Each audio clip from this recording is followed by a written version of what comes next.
All right, this is our next episode of True Wrestling Fans Discussions, continuing our Halloween Havoc review series. Today is Halloween Havoc 1989. I'm your host, Mike. Frank, let's get into All this right. one, man. This was the inaugural Halloween Havoc, October 28th, 1989, from Philadelphia, Pennsylvania. Roughly 7,300 on hand for this one. It was a small arena. They didn't sell it out. I mean, you could tell. Uh, Jim Ross doing the commentary, Gordon Soley backstage. Bill, I forgot the other guy's name. Doesn't really matter. Um, the card itself was average. I like the idea of the Thunderdome. You know, the whole concept. The originality was there. The execution wasn't. Yeah. On paper, Unfortunately, it sounded good on paper. it did. But when they brought it down, it looked like a battered Punjabi prison. Yeah. And Well, they had a couple of faulty things. I'll get into that later. The opening match of the night was actually pretty. I liked it. It was Tom Zink, the Z-Man, versus Mike Rotunda, IRS. all right, yeah.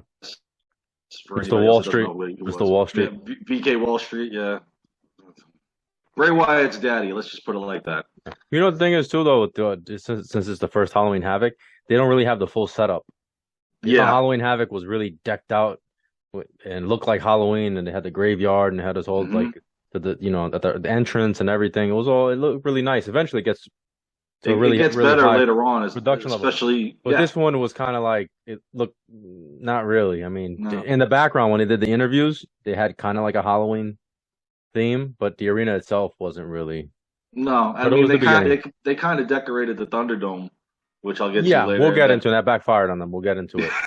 Um, and it's interesting too because at this point, Starcade is the flagship pay-per-view at this point. But eventually, at least according to Eric Bischoff, and I mean, I have no reason to dispute him.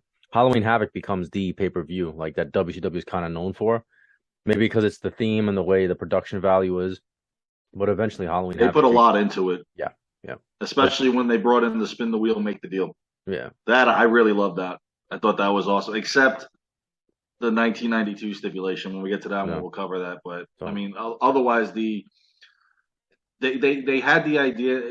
It took off eventually after this one, not necessarily the year after, right, but like I said, the execution just wasn't there, but the ideas right, were. yeah, the I liked concept, them. yeah, So the opening match, I mean, this was a wrestler's wrestling match. It showed what Z-Man, as a young athlete just coming over from WWE, could do. Mike Rotunda, a seasoned veteran. Um, the way they won the match was kind of cheesy. You know, he goes off he goes onto the second turnbuckle, does the flip for the crossbody. Z-Man reverses him, gets the pin. 13 minutes, yeah. 23 seconds. I mean, no finishing move done here. It was just kind of like an upset. And Z-Man is still, I don't know if he was still, they didn't specify if he was undefeated, but they said he was on one hell of Yeah. a winning streak, and the fans were getting over with him. And Rotunda's still wearing the varsity club stuff. The Yeah. group had just disbanded. Sullivan, Williams, and Rick Steiner from earlier that year. And I have said this in the past that 1989 started off as a really good year for WCW, NWA back then, as far as their tag teams, their storylines, everything. But once the end of '89 started coming, they faltered really bad going into I 1990. forget when did they lose Tully and Arn? Was that 89 or 88?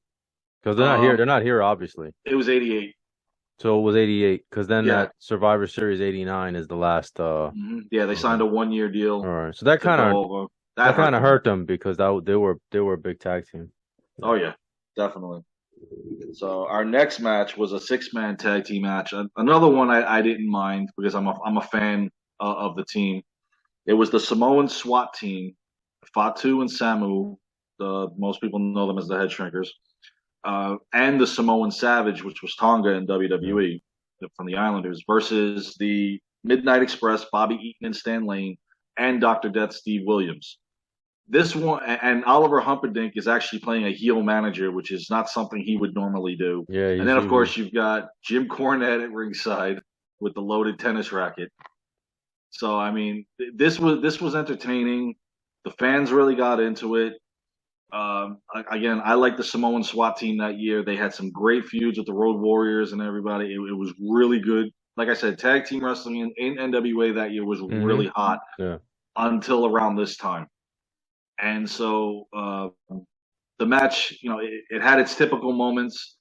The Cornette goes to hit Humperdinck with the tennis racket. He hits him with it, but then unfortunately, one of the Midnight Express get hit with it as well, getting thrown into it.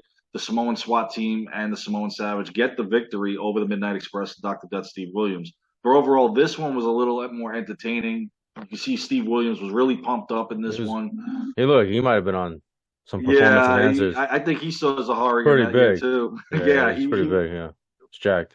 Because you notice when 10 years later, when they brought him back to that old Oklahoma nonsense, he looked a little smaller. Yeah, I mean, he was also older too at that point. But yeah, I get what you're saying. But yeah, he was jacked up. Yeah. He was pumped up for this one, and the fans got behind it. It was weird to see Cornette as a fan favorite, but again, we see him later on again as a babyface. It's strange. It is. I cannot see. It's like rooting for Bobby Heenan. You he's the heel. So yeah, it's weird. I agree. The next match, I tried everything. I think I drank about 2 of these to get through the match. It was Tommy Wildfire Rich, and I still to this day cannot believe this guy was a former heavyweight champion. I seriously got to find the video of the night he became champion because I cannot buy it. I really can't. He faces the Cuban Assassin. Yeah. What is this? On a pay-per-view match. What, you didn't have anybody else? Brad Armstrong wasn't available or something? I mean, you didn't. What was this? I mean, and it was 8.5 minutes.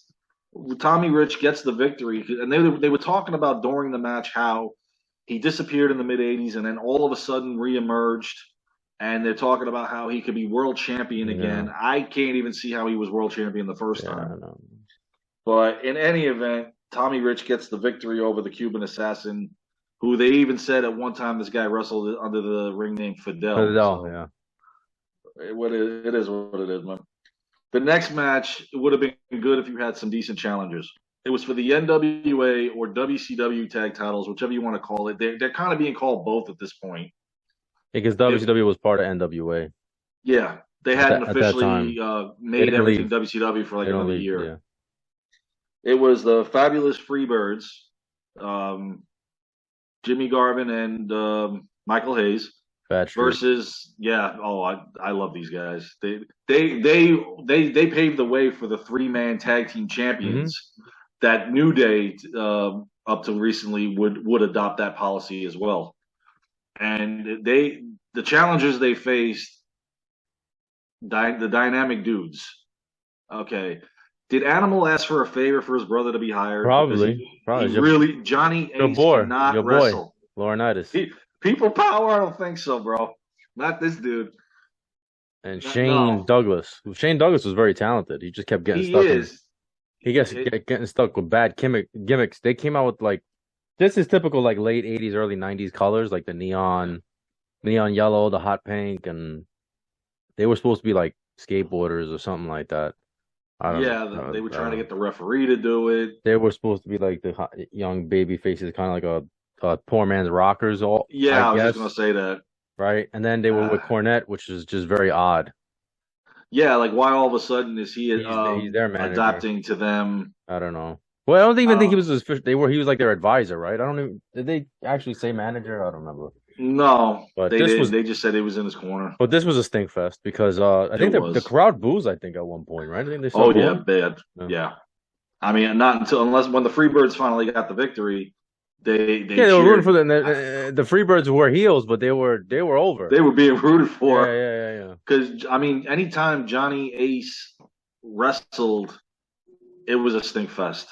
Yeah. I mean, the guy could not wrestle, and I don't know if they put these two together to help Shane Douglas or to help Johnny Ace. Probably to help Shane Douglas, I guess, because they were kind of high on him. I think coming in, they were kind of high on him, especially Jim Ross. I know Jim Ross was high on him. I know at one time they put him with Steamboat too.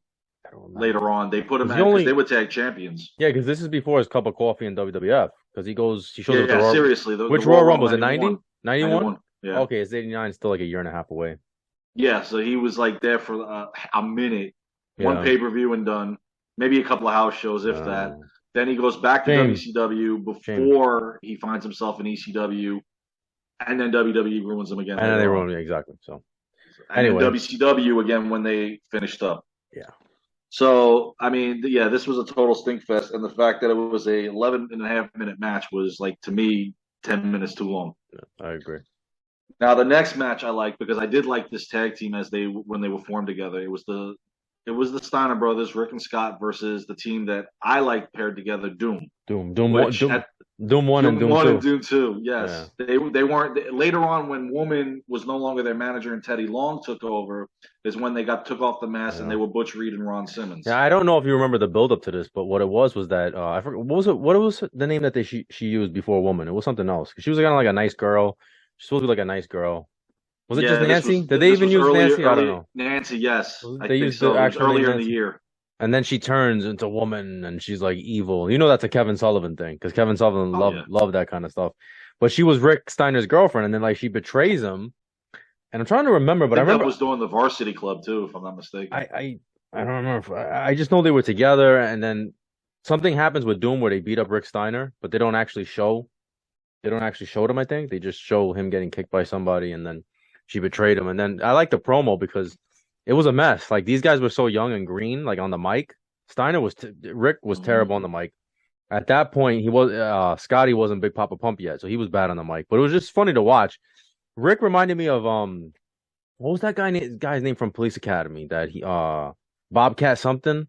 Bobcat Goldthwait. He kind of in this promo he kind of reminds me of him, and it's fun. It's funny because he says something like he's gonna suplex Woman if he catches her, and then like they kind of cut him off quick, like they end the interview like right there.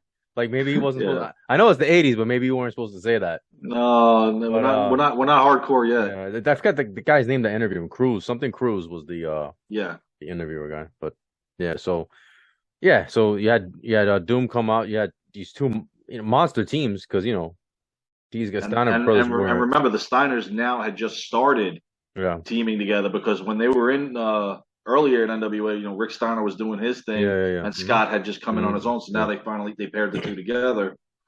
And I mean, this was a good match. This was a great feud between the two. Yeah, no, it was both established. Yeah. Because then eventually they both go on to winning the tag team championships. Butch Reed and Farouk were just huge, or Ron Simmons, I should say. These guys. I liked it better when Teddy Long took over. Yeah. Nothing against Woman. I mean, Woman was over too, though. Woman was over, but I get what you're saying. But with Teddy Long, that got them to the next level and being tag champions, and also getting rid of the mask and doing the mask. They had it. That was stupid. Yeah, they were supposed to be like mysterious at that point. Yeah, they didn't make any sense. And maybe I'm nitpicking. When Woman gives him whatever she gives him to put in his mask. Oh yeah, like the foreign object. Wouldn't that have knocked him out too? Like if you have a piece of metal and you headbutt somebody with a piece of metal, it's gonna hurt you just as much as it hurts. Well, he kind of did fall down. He just happened to get back up and put the hand over. So I think that was where they were going with that. Yeah. But he didn't quite fall down on Rick. But I mean, again, 15 and a half minute match. It was pretty good. This is the start of a big feud between the two that's going to go about. I think it was little under 6 months. With maybe a little less than that. But I mean, every time they fought, this isn't the first pay-per-view either that they fight at. So I mean, this was a good rivalry. No, it was good.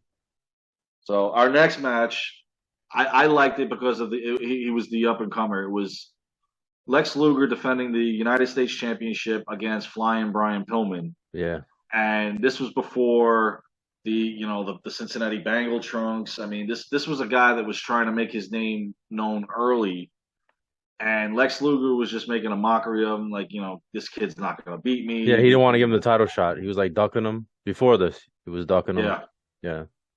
Because back then, the U.S. title signified you were the number one contender for the heavyweight championship. Yeah. And whether the powers that be or whatever didn't see Pillman as that, but they put him in the match. And he took Luger to the limit. I mean, Pillman was incredibly talented back then. He was such a great athlete. It's a shame watching this reminded me of how special he was in the ring before he broke his ankle and and he had to have it fused back in the Humvee accident. Yeah. Before he goes to WWF. You see how talented the way he can move, and he made Luger look good because Luger wasn't a great wrestler. Even though, I mean, he gets better as he goes along. As he gets, he was okay, But Jim Ross Yeah. really put over Luger, like talking about how great he was and how he's only been here Oh, for he a always did that. while, and he's gonna be the wrestler of the '90s. He's already two-time champion, yada yada. Did a good job putting him over. Pillman made him look great. Contrasting styles, power versus the high flying stuff. There is a spot here that's funny. Brian Pillman goes to hit him with a drop kick and he misses, and then Luger still falls. Luger still falls down. Yeah. Yeah, I love that. It was like a missile drop kick or Missile something, drop kick. It was a missile and drop he kick. moves over, but He still moves over falls and he still down. falls. Yeah. And Ross goes, "Well, he may have got a little bit of it." Yeah. I'm like, No, "No, no. he missed by like 3 feet, Yeah. buddy. Sorry, you guys So- can't cover this one up." So Luger picks him up and like throws him on the rope and he hits his neck. Yeah, Pillman hits his neck, which I'm surprised they did that because Pillman had all those neck surgeries. You know? exactly. So Why would they be playing around with that? I don't know, but Luger, Unless he agreed to it, who knows? yeah, probably Luger gets the win. Good match, Yep. though. I liked it. It was entertaining. Still the U.S. champion. He Mhm. was a dominant U.S. champion in the late '80s, early '90s. You know, Did you know what Did you notice what the commentator said really quickly though? The interviewer, I believe it was Cruz. He says, "Well, he's a two-time champion, so that means he can't be beat. He's been beat. He's been beat before." Yeah, right. I think it's right before the interview ends. Yeah. I caught that. Oh. Oh my god. Well, they don't have the All Stars there. Sorry. Yeah. So Unfortunately, WWE's got them all at the time at this point. The next match was, it was the Road Warriors versus the Skyscrapers, the first version of the Skyscrapers. Sid Vicious and Dan Spivey. dangerous Dan Spivey. Yeah, Unlike Danny Davis, he is dangerous because he was a monster. He's a big dude. he was. Even in WWE, he was when he made Not the as run well. with. Yeah, but not as Waylon Mercy. Oh my god! I was going to try not to bring that up. Yeah. That one pay-per-view he did. Oh my god, Lord, that was just Yeah. that was one of the worst things Vince could ever do. But anyway, this one was pretty good. The World Warriors show they never back down from anybody. It was a good visual. It was a good visual though, like because the Road Warriors were the underdogs, which In this one, yeah, you're used to the Road Warriors just destroying everybody. They didn't like to sell for people either, but it was a good visual. Man. I like that stare down the beginning. Hawk and Sid. That's pretty cool. Oh yeah, he just gets right into his face. Yeah. He's not budging. Yeah, I like how the Road Warriors came up on that elevated platform. In the beginning of the match on the the ramp before they come And their out. entrance theme was awesome. With Iron Man. Yeah, so- they had a good run, and this is where it was starting to come to an end because their contract would run out, and then later, in a few months, they're going to show up in WWE. But the Road Warriors do get the victory by disqualification. by DQ, and I think at this time the Skyscrapers are undefeated. I believe that they were undefeated at this point. Yeah, I they thought were it trying to save face I thought it was to well an done. extent. Though. They had never been pinned, but Yeah. they did lose by DQ. But it was a good match. Yeah, And like I Sid. I mean, said- Sid was Jack. Sid was green. He was jacked. He was green. He had a good look. Jim Ross was putting him over too. I think he mentioned something about that. Flair's got to look out for this guy in a couple years, something like that. During the match. Well, the following Halloween Havoc, he's the challenger for the title, so they moved him along quickly. Yeah, absolutely. So, and then we go to our main event, Thunderdome, with a special guest referee Bruno Sammartino. Yeah. This is when he was on the outs with WWF. Oh yeah, yeah, big time. he had left 2 years prior because he got into it with Vince as far as the work schedule. When he opted to come back, he told him, "I need to do this part time. I'm no young chicken. I'm in my 50s." Vince had him on a full regimen, and so after his last match, this is where they had their issues. Then he started bashing him about the steroids and the other stuff. Mhm. So yeah. Yeah, it got ugly between the two, which Mhm. is why Sammartino didn't make the Hall of Fame until way later. Way later. Yeah. Just thank God he. I made thought he was it going to drop before he dead. passed. Honestly, I thought he was going to drop dead before he got in. Before they did, I know, Yeah. but thank God he didn't, because this is one of the all-time great Yeah, wrestlers there is, and I didn't mind seeing him here. I thought it was No, good it was cool. to see them do this. He still looked great. Obviously he can't wrestle anymore. Right, yeah. So now the stipulation for this was you had 2 Terminators.